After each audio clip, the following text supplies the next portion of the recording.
All right, friends, welcome back to our online look at the Gospel of Matthew. Today we're at the end of 17 and the very beginning of 18. If you want to understand this, you have to remember all of this is happening right in the shadow of the Transfiguration. And what we're going to see here is a defining feature of Jesus' life. You understand Jesus, you got to understand all of this. Really, in many ways, the rest of Jesus' life, the rest of the Gospel of Matthew, should be read in light of the Transfiguration, which is this great revelation, this great unveiling of who Jesus is. But in particular, these passages right afterwards. You have to read them with the Transfiguration in mind. And I think the easiest way to get at that is to think about how Peter, James, and John would be seeing Jesus differently now that they have this fuller view of who Jesus is. So, three little vignettes here. First one, beginning in verse 22. As they were gathering in Galilee, Jesus said to them, "The Son of Man," that's what he calls himself, "is about to be delivered into the hands of men, and they will kill him, and he will be raised on the third day." And the disciples were greatly distressed. It's pretty surprising. I mean, again, they just got a glimpse of who Jesus really is. And now all of a sudden he's saying, I'm gonna be killed.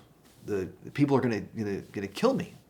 Well, that would be disturbing for all of the disciples, but especially for the three who know who he really is. Then this temple tax deal. I won't read all of it right now. We'll come back to it in just a second, but now you have Jesus he's paying taxes to the temple. I mean, he's the Son of God. I mean, he's the one who's hanging out with Moses and Elijah. What is he should be receiving from people, not giving. And then here in 18, talking about who the greatest is, and he's hanging out with kids, and he's highlighting their humility. Whoever humbles himself like this child is the greatest in the kingdom of heaven. So you have him saying he's going to lay his life down. You have him paying taxes to the religious establishment. And you have him hanging out with kids. It would be strange anyway. But think about what Peter, James, and John now know about him. You would think that rather than him laying his life down, he would be getting ready to go to Jerusalem triumphantly. Not that he would lay his life down, but that he would be getting ready to rule. Not that he would be paying taxes, but that he would be collecting from other people. And not that he would be associating with kids, but that he would be associating with like the cream of the crop, the upper crust of society. What is this about? Right in the middle of his conversation with Peter about the tax, it helps us to understand Jesus and his mindset. When he came to the house, Jesus spoke to them, him first, to Peter, saying, "What do you think, Simon?" Remember, his name was Simon. Jesus just called him Peter. "From whom do kings of the earth take toll or tax? Do they take them from their sons or their others?" So the kings of the earth, when they're collecting, do they collect from their own family or do they collect from others? Peter answered, "From others." Jesus said, "Then the sons are free." Okay, the sons are free. Who is Jesus? But he's the Son. He's free. He doesn't have to lay his life down. He's free. He doesn't have to pay the taxes. He's free. He doesn't have to associate with the humble in society. He's free. But what does Jesus do with his freedom? With his freedom, he chooses to lay his life down.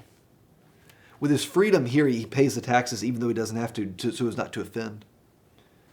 With his freedom, what does he do? He doesn't try to work his way into the important rooms. He spends his time with the least of these here with the kids. What does he do with his freedom? But he uses his freedom to go low and to serve others.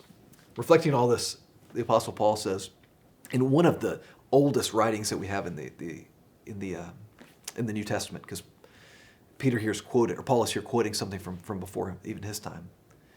It says, let the same mind be in you that was in Christ Jesus. So this is the mind that is in Christ Jesus. Who, though he was in the form of God, did not regard equality with God as something to be exploited. But what does Jesus do with his divinity? But he empties himself, taking the form of a slave of humanity.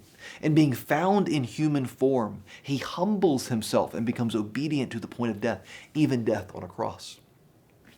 He is himself divine. He empties himself that he might take on human form, which is a leap in of itself. And then even in that human form, he humbles himself to become the most humble of humans. That he would lay his life down. And not just that he would lay his life down, but that he would lay his life down in the most humiliating of ways. A criminal, a slave's death on the cross. Jesus goes low. That from that place of lowness, he might rise to lift us up. He, with his freedom, chooses that way to lay his life down to lift us up. That's what we do as followers of Jesus. We are free, sons and daughters of God. But with our freedom, what we do is we don't use it to lift ourselves up, but we use it to look towards the least of these in our world today to seek to serve them. So that's who we want to be. So we want to be people who live those kind of humble lives, who, as Paul says in Philippians 2, have that same mind that Christ had. So along with your reading today, maybe reflect on the beginning of Philippians 2 also, and how is it that God is calling you to live a humble life that you might lift others up the way that Jesus has done that for you. God bless you, friends. Keep with your reading. We'll see you next time.